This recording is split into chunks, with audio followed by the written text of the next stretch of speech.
Nel campo della formazione professionale in ambito marittimo, Genova è polo all'avanguardia in Italia, poiché concentra due eccellenze. L'Istituto Nautico San Giorgio, che vanta i primati di maggior istituto nautico italiano e maggior istituto tecnico ligure e fra i più grandi in Italia con 1500 allievi, e l'Accademia della Marina Mercantile, nata 3 anni fa su impulso della provincia di Genova, proprio come completamento della formazione del nautico, è diventata quasi subito Istituto Tecnico Superiore, nuova tipologia di scuola post-diploma prevista dal Ministero dell'Istruzione. È per questo che lo stesso Ministero ha scelto il capoluogo della Liguria per riunire tutti i 43 presidi degli istituti nautici italiani e discutere le linee guida del nuovo indirizzo di studi del nautico, quello sulla logistica. Un gruppo di esperti ha prodotto un lavoro che oggi presentiamo, è un documento aperto naturalmente e tutti i presidi qui presenti, sono un numero ragguardevole, saranno chiamati a offrire il loro contributo per migliorare, integrare,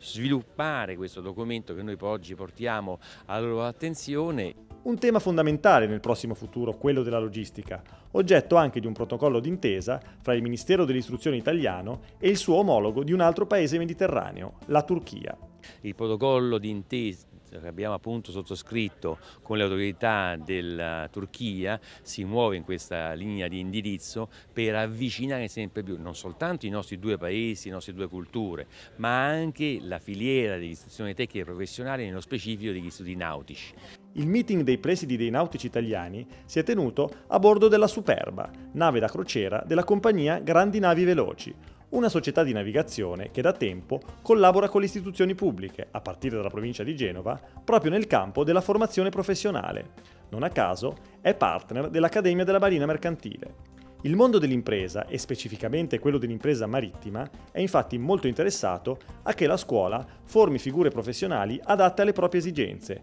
ovvero aggiornate sugli sviluppi tecnologici dell'industria dove i giovani ambiscono a lavorare. Ormai, voglio dire, anche i motori delle navi sono come le nuove automobili, non esiste più il concetto di andare dal meccanico, ormai è tutto basato sull'elettronica e quindi stiamo cercando di fare sì che i nostri ragazzi, i futuri direttori di macchine, soprattutto del comparto macchine, abbiano delle competenze specifiche in materia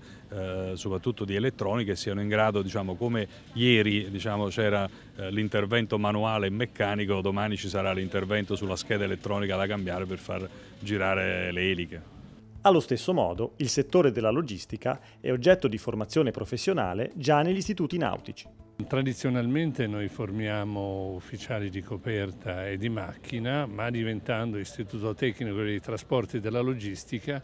abbiamo inserito e avviato con un buon successo i corsi di logistica a fianco dei tradizionali corsi di costruttore navale e pilota aeronautico.